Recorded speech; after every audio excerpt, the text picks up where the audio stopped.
Bienvenidos a Apuesta Nacional, lo demás no importa nada, una coproducción entre la Radio Nacional y el CEPES, el Centro de Estudios en Política de Estado y Sociedad. En esta oportunidad nos trasladamos hasta la Facultad de Filosofía y Letras para conversar con Leandro Santoro, secretario general de Los Irrompibles, con el que mantuvimos una charla sobre diferentes temas, entre ellos su posición dentro del radicalismo. Conversamos sobre su posición dentro del gobierno nacional y también cuál es su visión de la oposición argentina. Te invitamos a ver esta entrevista.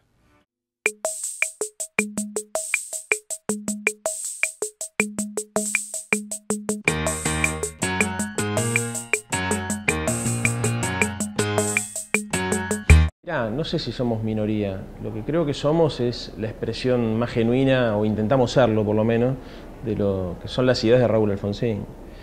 Lo que pasa es que en general uno tiende a caracterizar las organizaciones políticas por sus dirigentes, entonces nuestro discurso es muy distinto al de la burocracia partidaria, pero yo creo que hay un montón de militantes políticos a lo largo y a lo ancho de todo el país que piensan parecido a nosotros, pero que por ahí no tienen la posibilidad de que los vengan a entrevistar ustedes. Yo soy muy amigo, por ejemplo, de Manuel Garrido, de Leandro Despuy, con otros además tengo una relación personal de admiración política, como es el caso de Leopoldo Moró. Con algunos guardo recuerdos entrañables, porque yo hace 25 años que milito en este partido y a través de lo que fue todo el proceso de acompañarlo al presidente Raúl Alfonsín cuando dejó la presidencia, también hice una cantidad de amigos de su generación, así que muchos de los amigos de él, bueno, su familia, forma parte también de mi agenda de relaciones. Pero cada vez es más difícil discutir de política porque cada vez las posiciones se van polarizando más.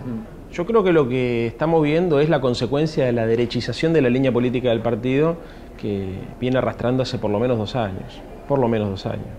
Entonces, bueno, nada, cuando se acerca el momento de definir a partir del calendario electoral cuál es la posición electoral o cuál es el armado electoral, la gente se empieza a poner nerviosa porque se dan cuenta que lo que se habían imaginado en su momento no es posible y entonces están buscando políticas de alianza que les acorten el camino. La verdad, viste, nosotros venimos planteando hace mucho tiempo que la derechización de esta línea, además de ser una traición ideológica, es una estupidez política, porque de nuestra perspectiva está sobre representada la derecha en la Argentina y no había lugar para una cuarta opción de centro-derecha. Por eso hoy el radicalismo está, o sus dirigentes están viendo cómo hacen para acordar con alguna de las alternativas, ¿no? O sea, nosotros en vez de interpelar a los pibes, a los estudiantes, a los laburantes, a los intelectuales, a los artistas, a los profesionales, a la gente que tiene conciencia política, a los que de alguna manera están buscando cómo garantizar que los logros obtenidos en estos años se garanticen y se vaya por más, nosotros estamos intentando interpelar al electorado contrario a eso, al que quiere que se vuelva a privatizar el fútbol para todo, al que le parece que la asignación universal por hijo termina en la canaleta de la droga y del juego, o sea, los sectores más reaccionarios y conservadores de la sociedad, que para colmo, esto es de donde nosotros llamamos la atención, está sobre representado y no va a buscar en la Unión Cívica Radical su expresión electoral, la va a encontrar seguramente o en Mauricio Macri o en Sergio Massa. Soy amigo personal ya a esta altura del Cuervo Larroque, la verdad que lo considero un militante político ejemplar, uno de los pocos tipos que cuando llega al poder no se apunó, que el poder no lo cambió, así que me siento muy cómodo con él. Bueno, y me tocó acompañar la comitiva presidencial en el viaje a Roma y a Nueva York con la presidenta, así que ahí también construí vínculos con varios de los ministros. Entonces cuesta muchas veces encontrar matices de diferencia o encontrar posiciones políticas que vayan más allá, digamos, del esquematismo básico que te propone Clarín. A ver, nosotros en el 99 trabajamos activamente para desalojar al menemismo, digamos, ¿no? Y bueno, ahí creo que cometimos un error estratégico que fue confiar excesivamente, más que en De la Rúa, en el rol del partido. Yo creo que todos los radicales sabíamos que De la Rúa era lo que terminó siendo, pero teníamos mucha fe en que en el partido lo pudiera condicionar. Y la verdad es que una de las características del neoliberalismo es que concentra el poder y el que está al frente del Estado, digamos, conduce todo, inclusive su propio partido. Y me parece que fue muy difícil discutir con él lo que había que hacer. En realidad hay un sector del radicalismo, en ese caso encabezado por Raúl Alfonsín, Leopoldo Moró, inclusive Rodolfo Terraño también, planteaban la necesidad de salir de la convertibilidad para poder aplicar otro tipo de políticas. Y bueno, era muy difícil discutir contra el delarruismo en ese momento en el marco del partido porque además de la conducción del Estado tenía la conducción de hecho del Comité Nacional. Y a mí me sorprendió y me puso contento, la verdad que sí. Porque además, a ver, mucha gente hace la comparación entre los dos procesos históricos, ¿no? 88-89 y esta etapa, 2013-2014. ¿Por qué? Porque sienten que hay algunos actores que tienen posiciones o que están cumpliendo roles parecidos. Los grupos hegemónicos de comunicación. El círculo rojo. Claro, la sociedad rural, ¿no es cierto? Las grandes corporaciones. Yo creo que eso es cierto, aunque también entiendo que las corporaciones de los 80 tienen un papel distinto hoy. No son las mismas corporaciones, aunque muchos de esos intereses siguen estando presentes. Pero en donde encuentro mucha similitud es en los sectores que apoyan al gobierno. Ahí sí encuentro mucha similitud. Porque los sectores que apoyan al gobierno son los que nosotros intentamos de representar en el primer alfonsinismo, que es lo que te decía al principio.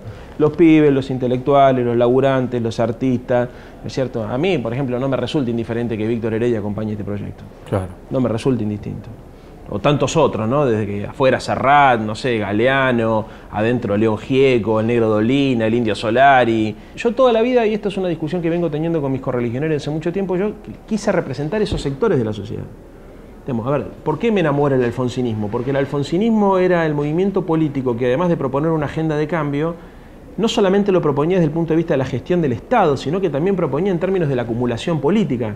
El concepto del tercer movimiento histórico era eso, era el corte transversal de la sociedad, dejar de discutir en términos de peronismo y antiperonismo y pasar a discutir a partir de un conjunto de ideas. Entonces ahí, ¿qué tenía lugar? Los peronistas, los radicales, los socialistas, los intelectuales, los artistas, o sea, todo lo que tuviese capacidad de movilizar a la sociedad.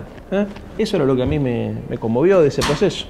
A ver, no creo que se pueda volver aquel punto, digamos. Sí creo que muy probablemente se intente una restauración conservadora, pero me parece que hay algunos logros que son de la sociedad argentina.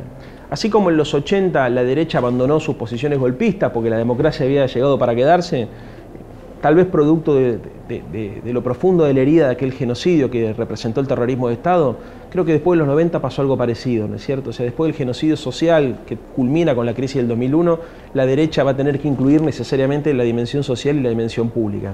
Que de hecho, si ustedes si nos tomamos el trabajo de analizar los discursos de sus principales referentes, vamos a ver que reivindican algunos elementos que son tradicionalmente banderas de la izquierda, como más allá de que lo cumplan o no, pero Macri te habla a favor de lo público, te habla a favor de la participación de la política, te habla a favor del rol del Estado. O sea, es una derecha más inteligente, que aprendió y que entiende que para poder gobernar la Argentina va a tener que ceder alguna cuota de poder importante. Sí, hay un sector de la sociedad que está intentando que este gobierno se vaya escupiendo sangre, que se vaya antes y escupiendo sangre, que es lo que decía Cavallo en relación al gobierno de Alfonsín. Se tienen que ir escupiendo sangre, así tenemos margen social, de gobernabilidad para poder aplicar políticas neoliberales. Yo creo que eso es muy probable que intenten hacer en este final de etapa.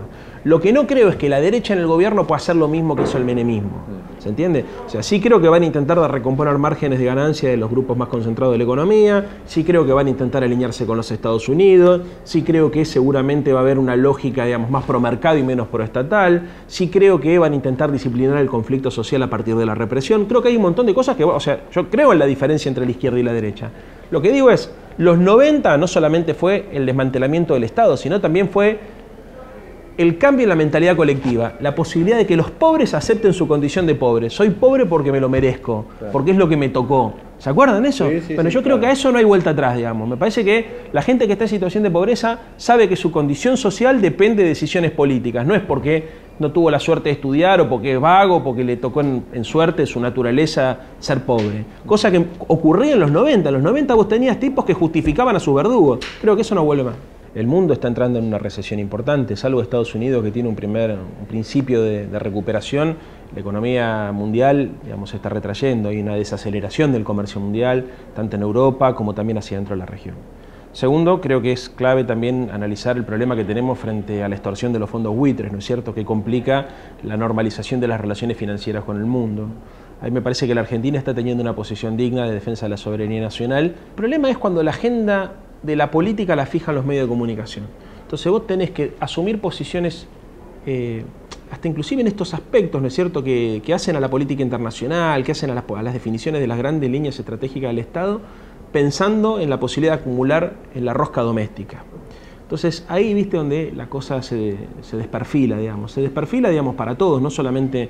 O sea, a ver, me parece que en definitiva pierde valor y pierde prestigio la política, no es que pierde prestigio el gobierno. Inclusive a veces el gobierno la termina ganando a costa de los errores cometidos, con lo cual, vos fíjate la estupidez, ¿no es cierto? Se intentan o se muestran opositores para poder acumular hacia adentro y la sociedad se da cuenta de que eso ocurre y termina repercutiendo inversamente, de manera inversamente proporcional, ¿no es cierto? Yo, a pesar de que muchos lo critiquen, estoy de acuerdo con esto de mirar hacia China y hacia Rusia. Me parece que es una posición inteligente, o sea, son mercados emergentes que pueden generar grandes inversiones. Habrá que ver, la verdad, desconozco la letra chica de esos acuerdos o cómo pero tengo fe en que, digamos, esa relación, digamos, tanto con China como con Rusia, digamos, va a terminar implicando que la Argentina pueda de alguna manera aceitar sus mecanismos financieros. Así que en ese sentido, pero hay un problema inflacionario, hay un problema recesivo, o sea, es complicado. Las expectativas, digamos, juegan en contra. Básicamente porque además la derecha trabaja todo el tiempo en los medios de comunicación, ¿no es cierto?, con la idea de que va a haber una explosión, una corrida financiera. Bueno, a ver, genera todo el tiempo, digamos, todos los medios de comunicación diciendo el dólar va a estar a 20, la economía está parada, la Argentina no tiene capacidad de reinsertarse con el mundo. O sea, bueno, todo eso tiene, digamos, en un contexto donde todos sabemos, ¿no?, la dificultad que tienen los presidentes, todos los gobiernos, digamos, en el último año, ¿no? Porque en realidad, viste, los mercados empiezan a ver quién es el que va a venir y en todos los procesos políticos del mundo, el último año es un año complejo porque la gente que toma decisiones en su cartera de inversión está especulando con ver quién es el que va a seguir. Así que, bueno, va a ser un año difícil. Igual yo creo que la caracterización de todo este proceso se va a tener que dar de manera integral, no por el último año. Yo soy docente de la UBA en un programa llamado UBA 22, que es Educación en Cárceles. Con lo cual nosotros todos los cuatrimestres vamos recorriendo las diferentes cárceles del AMBA, digamos, ¿no? La verdad, a mí me está tocando ahora, te pongo un caso concreto que además se lo comenté a la presidenta en el viaje a Roma. Yo soy docente de la unidad 31 ahora, estoy yendo a la unidad 31, que es la de madres con hijos, que tuvo una particularidad, que fue que el año pasado le derivaron una buena cantidad de detenidos de lesa humanidad. Entonces se modificó la fisonomía de la cárcel por dos motivos. Primero, porque obviamente esta gente requiere cuidados especiales, porque además son muy mayores. Y segundo, porque metieron a gerontes de lesa humanidad en un contexto donde estaban las madres con hijos. O sea, se vio modificada la vida cotidiana de manera radical. Para ponerte solamente un ejemplo. Están todo el tiempo en la enfermería los tipos. Entonces, si vos tenés, me pasa el caso, alumnas mías que han tenido a sus hijos enfermos y que tienen que esperar a que ellos se vayan para poder hacerlos atender, por ejemplo. La dinámica del penal cambió completamente, o sea, la mitad de las chicas que estaban ahí fueron trasladadas a la unidad 4, que es una unidad de máxima seguridad, donde el clima es completamente diferente. Para la que no lo sabe le cuento, la unidad 31 es de seguridad media, con lo cual, digamos, las chicas que estaban acostumbradas a tener una relación, digamos, entre ellas, digamos, y con las autoridades mucho más relajada, pasaron a un ámbito mucho más hostil, digamos, ¿no? Y bueno, yo creo que una de las grandes asignaturas pendientes de este gobierno es resolver el problema de violencia institucional dentro de las cárceles. O sea, hoy en las cárceles argentinas se violan los derechos humanos, hermano. O sea, mucho intentó hacer el Negro Hortel, terminó como terminó, el Servicio Penitenciario Federal le terminó armando una cama con fugas y con un montón de muertos, pero, digamos, a mi criterio la designación de Marambio, el actual director de política penitenciaria, para mí no va en la dirección correcta. Vos fíjate, el índice de reincidencia que nosotros tenemos en el programa es prácticamente cero de los graduados. O sea, la mayoría de la gente que pasa, casi todos los que pasan por el programa y se gradúan, no vuelven a reincidir. O sea, en general la gente estudia Derecho, Contador, para Contador, Psicología, Sociología, Filosofía, pero la verdad casi está toda la oferta ahí. Un tipo que, como diría el indio, ¿no?, que tuvo la desgracia de ir por malos pasos y que le toca perder su libertad. No tiene nada para hacer, en la cárcel es terrible lo que pasa. O sea, yo creo que muchas veces desde afuera no nos damos cuenta, digamos, el martirio que es pasar tus días ahí adentro, ¿no? Cuando se dice, bueno, terminan haciendo un posgrado, una maestría en el delito, es cierto, pero pues, tienen el tiempo libre, o sea, además no hay nada planificado. O sea, está por ejemplo, el que entra por robar una gallina está por ahí en el mismo pabellón que un pibe que, no sé, que hizo mierda un blindado. O sea, me parece el servicio penitenciario y todo el sistema penitenciario está mal pensado. Deberíamos hacer algo con eso porque además después nos quejamos de las consecuencias, que es la inseguridad. Hoy lo único que estamos haciendo es, digamos, cometiste un delito, te encerramos y te dejamos ahí. Chau. Digamos, y que funcione después tu conciencia, así que, bueno, pero es una locura total lo que estamos haciendo. O sea, digamos, yo no quiero caer en lugares comunes, pero es cierto, termina siendo una escuela la cárcel termina siendo una escuela de delincuentes. Además porque la gente sale con mucho resentimiento, porque el servicio penitenciario lo verduguea, digamos, después ellos mismos, viste, se automarginan, se tatúan. Si salís por ejemplo, tuviste la desgracia de estar en cana y salís, después te piden el certificado de reincidencia y te cuesta conseguir laburo. La estigmatización social, la autoestigmatización, además la idea de que el preso, viste, tiene estatus en sectores de la sociedad, viste, haber estado en cana te da estatus. O sea, esto es una locura total. O sea, porque el resentimiento, digamos, y de alguna manera la derrota cultural que hemos sufrido en esos nichos de la sociedad son las que después terminan mostrándose a partir de la violencia, digamos, ¿no? O sea, el fenómeno social que nosotros vemos es la violencia, digamos, pero la causa tiene que ver con esto. los abordajes de los problemas complejos en la televisión suelen estar esquematizados y simplificados. Entonces, como la tele en realidad es un espectáculo y lo que hay que hacer es emocionar e impactar, el tipo que comunica, ¿qué es lo que busca? Que la gente diga, sí, es así como decís vos, ¿no es cierto? O sea, que le resuelva, o sea, no quiere tener quilombo la gente quiere que le resuelvan los problemas. Ahora, también es una actitud bastante infantil, ¿me entendés? Porque la verdad, hoy te pongo un caso concreto, los pibes que salen a robar, en los hechos, tienen pena de muerte, porque les importa 3 carajos la vida. El pibe que sale a robar un par de zapatillas o que te sale, no sé, una entradera en una casa, sale con la idea de que si se cruza con la policía se tiene que cagar a cuetazo. Y que por ahí puede perder. Y no le importa, o sea, no le importa su vida ni la tuya. Con lo cual el discurso de la mano dura es un absurdo, porque en realidad los termina poniendo más rabiosos. Porque saben que si les llega a tocar volver a caer, por ejemplo, con el tema de la reincidencia, por ahí se la pasan 25 años, entonces hacen cualquier cosa para no caer. Entre ellas, cagarse a tiro con la policía o matarse, cosa que también ocurre en muchos enfrentamientos, que los presos cuando se encuentran, o los delincuentes, digamos, cuando se encuentran en un enfrentamiento con la policía, frente a la posibilidad de volver a caer, deciden suicidarse. Todo eso creo que tiene que ver, digamos, con los valores que como sociedad premiamos. Entonces, si nosotros no volvemos a poner en el centro de la escena la necesidad de construir una sociedad basada en los valores de la solidaridad, del amor, digamos, es muy difícil, ¿viste?, desarmar todo este tipo de conflictos. Por más que querramos decir que levantando las penas no lo vamos a resolver, lo vamos a empeorar.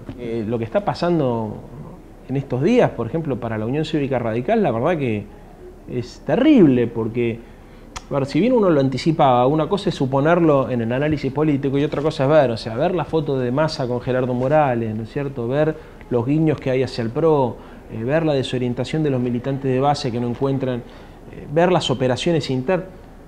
Esto es muy complicado. La verdad, yo no te podría decir hoy que a esta altura del año yo voy a hacer política toda la vida, lo que no tengo claro con qué herramientas, como me parece que le debe pasar a la mayoría de los radicales. Hoy estamos frente a la posibilidad real de una disgregación y frente a una crisis, a mi criterio, más importante que la del 2001. El FAUNEN no sirve para nada. O sea, hoy UNEN, y la gente lo sabe, no sirve para ganar elecciones, no sirve para gobernar, no sirve para controlar. FAUNEN no sirve para nada. Así como está, no sirve para nada. ¿Hay que construir una alternativa? Yo creo que sí. Creo que la socialdemocracia se merece tener una herramienta, las ideas de la socialdemocracia, el socialismo democrático, para no hacer una comparación con Europa. Cuando nosotros hablamos de socialdemocracia, hablamos de la democracia social de Alfonsín o de la posibilidad de democratizar el capitalismo o ampliar la democracia, si se quiere, ¿no? Esas ideas hoy necesitan tener una expresión política, que inclusive ni siquiera las representa el Frente para la Victoria, porque hoy podríamos decir que el principal candidato del Frente para la Victoria termina siendo Scioli. Yo no sé si sectores progresistas del kirchnerismo que defienden y comparten estas ideas se sienten representados por Scioli. Así que creo que nos debemos, no solamente los radicales, sino los que tenemos vocación transformadora y progresista, darnos un debate en profundidad acerca de las herramientas para poder llevar adelante estas ideas. Llegamos al final de un nuevo programa de Apuesta Nacional, Lo demás no importa nada. Esperamos que la entrevista les haya gustado y nos encontramos la próxima semana con un nuevo programa.